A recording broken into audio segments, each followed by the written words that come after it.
mundong pilit tayong hinahamon ng mga pagsubok, may isang bagay na hindi natin dapat kalimutan: ang karapatan ng bawat isa. Hindi po!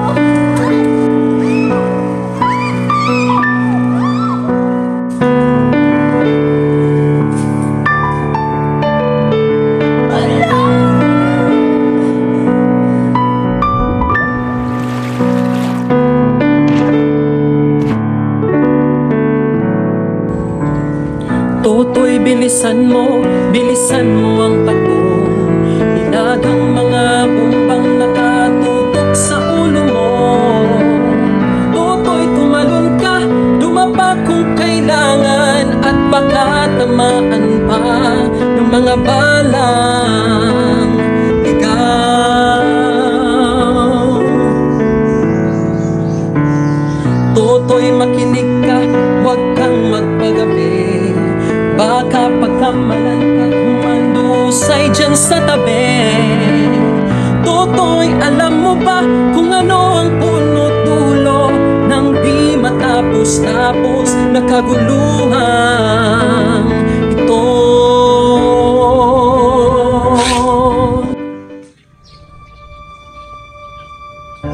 Countrymen, as of the 21st of this month, I have signed the Proclamation 1081, placing the entire Philippines under martial law. Totoy, tumalon ka, dumapa kung kailangan, at baka tamaan pa ng mga balang ligaw. We must now defend to the Republic of the Philippines granted by the Constitution. To those guilty of treason, insurrection, rebellion, but today, ordinary citizen, to almost all of you, whose primary concern is merely to be left alone, to pursue your lawful activities. This is the freedom that you seek. Isinara na ng Korte Suprema ang petisyon ng habeas corpus nang idiniklara ang martial law bilang isang pampulitikal na tanong laban sa nasasakupan ng Korte. Higit pa dyan ay tinuring ng hukuman ang 1973 Constitution ng buong pwersa at epekto. Pinalitan na ang 1935 na Konstitusyon. Ngayong gabi, di umano'y 3,257 na ang namatay. Kasama ko ngayon ang mga kabataan sa eskwelahang ito na kung saan ang mga estudyante ay naglalayon ukol sa martial law. Narito ngayon ang isang aktivista. Anong masasabi mo sa martial law? Nawawala na ng boses ang mga estudyante. Ang mga mamamayan ay hindi na nakakahinga. Nakukulong habang nasasalita, pumapatay para sa kani-kanilang mga binabalak. Ang curfew, hindi na makatarungan. Kaya sa mga nanonood ngayon, ano ba gusto niyo mangyari? Ano gusto mong sabihin sa nakakataas? Habang kayo nakaupo, ang nasa bahay nakanakupa na dahil sa hirap. Akala ko baka ginawaan ang nais ninyong mangyari. Bakit sa inyo lang yon? Paano naman kami? Paano naman kami? Paano naman kami? Hoy, babae, anong ginagawa mo dito sa resort? Wala po! Anong wala? Halika rito.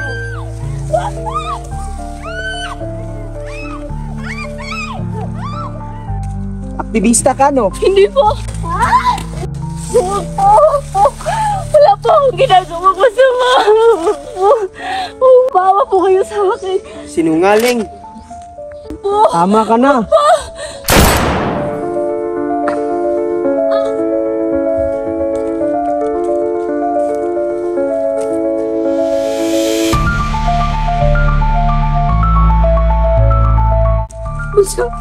Bunso, anong nangyari sa'yo?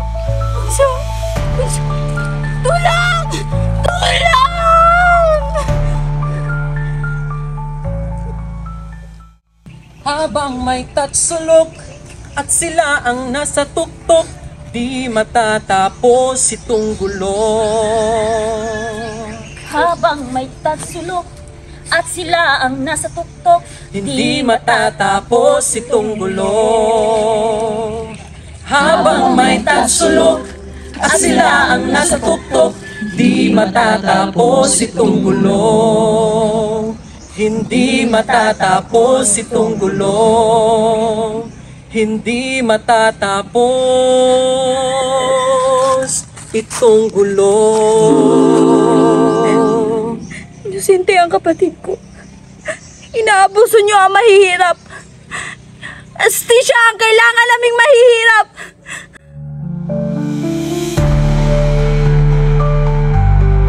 Hustisya para sa Pilipinas! Hustisya para sa Pilipinas! Hustisya para sa Pilipinas! Hustisya para sa Pilipinas! Hustisya para sa Pilipinas! Hustisya para sa Pilipinas! Sumama sa pagtanggol sa katotohanan. Maging boses sa mga walang boses. Ipaglaban ang karapatan ng bawat isa.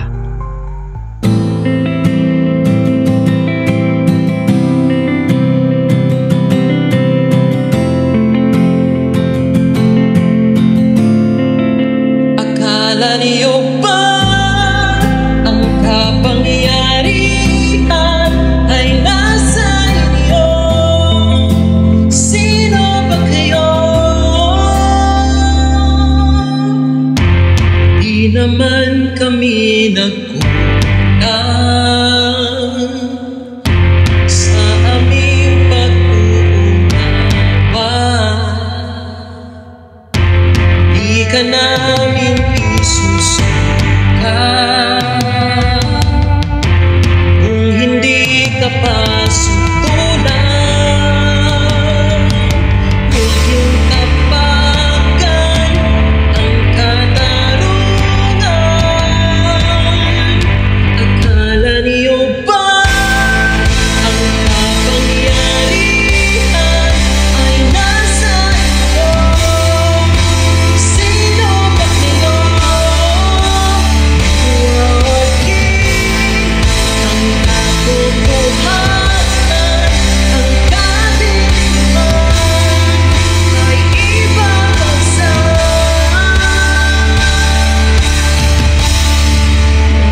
pang-aabuso ng kapangyarihan ay ang pagkawala ng tiwala ng mga mamamayan sa gobyerno.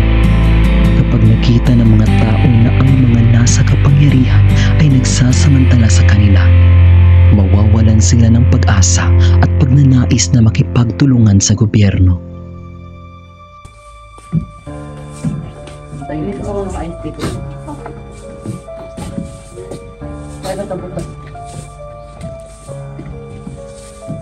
Ayusin mo yun, baka mamulong.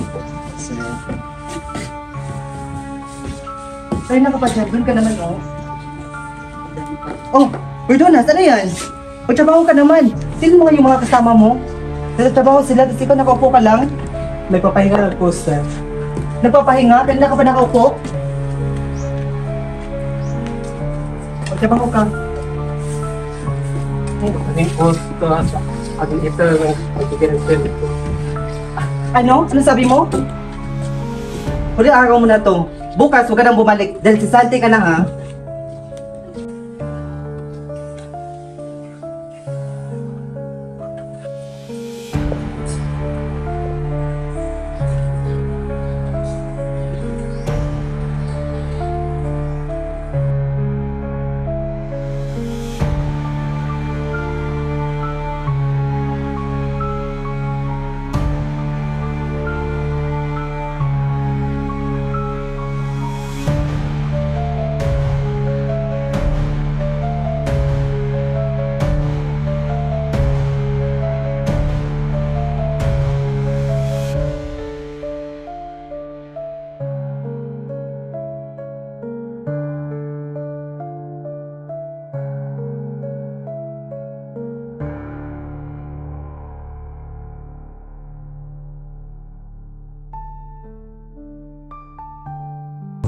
Hoy!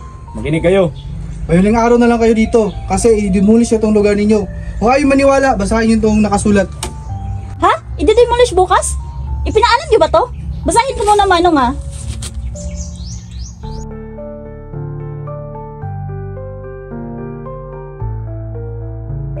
Hindi tayo aalis dito. Walang hiya sa natititigan nito. Ang layo-layo ng relocation. Paano makakapag-aral ang mga anak ko? Matagal na tayo dito. Mga gahaman ang kampo ng gobyerno na yan. Mga ganid. Paano natin nalabanan to? Hindi ko na ilaban ang aking nakaraan para lang kayo panghinaan ng loob. Takot ay takot lamang. Natural sa iba, takot ang mamatay. Pero diba, mas mahusay kung mamamatay tayong ipinaglalaban ng ating karapatan. Tama. Umalis na kayo, i-demolish namin itong lugar ninyo. Wag po! Wala Hindi po pwede. kami palilipatan! Hindi pwede. Wag po! Hindi pwede.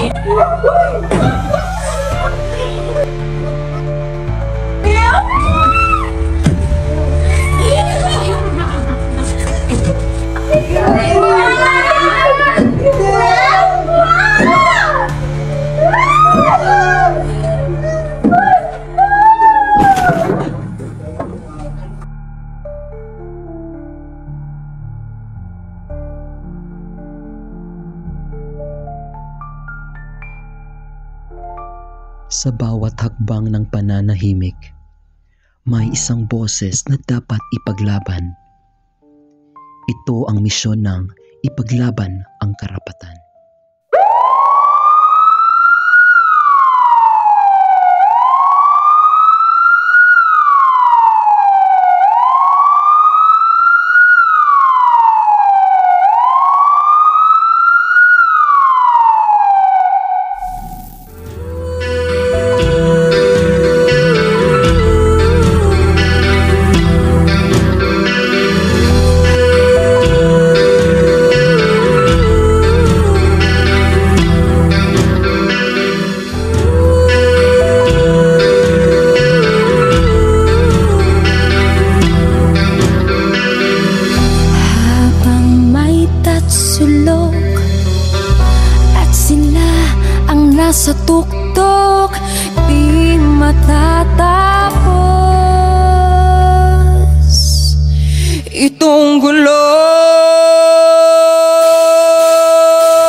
bilisan mo ang takbo, ilagan mga bombang nakatutok sa ulo mo.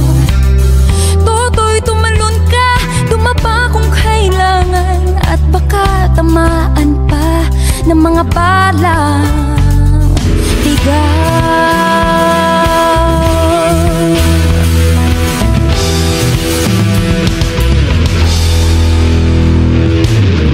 Toto'y makinig ka, huwag kang magpagabi, baka pagkamalat ka't humandusay dyan sa gabi.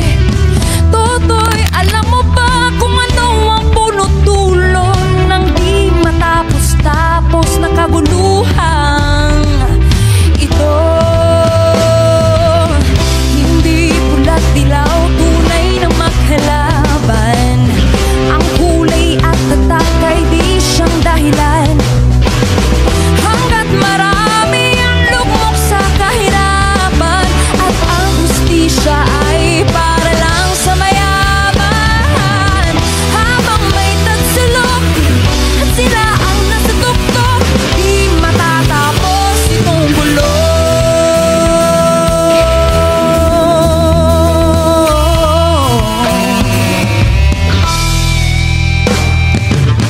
Itas ang hininga kay raming mga tao, at ang dating munting bukid ngayon'y sementeryo. Toto'y kumilos ka, balik na rin ang tagsulok, tulad ng dukha na ilagay mo sa tuktok. Hindi pula't dilaw, tunay na maghalaban, ang kulay at tatak ay di siyang dahilan. Hanggat marami ang lugmok sa kahirapan, at ang hustisya ay para lang sa mayaman. Habang may tagsulok at sila ang nasa tuktok, di matatapos itong gulo. Habang may tagsulok at sila ang nasa tuktok, di matatapos itong gulo. Check this out. Ito'y kwentong paulit-ulit sinasambit ng lola't lolo kung paanong Pilipino dumanas ng mga dilubyo doon sa EDSA. Nakaisa mga taong sawa na sa bulok na sistema. Hindi bala kundi kanta kanilang nagkising data, sama-samang puso't isip sang layunin nila, muling alalahanin ating gunitain, sakripisyo na gawa sa kabataang tulad natin. Hey!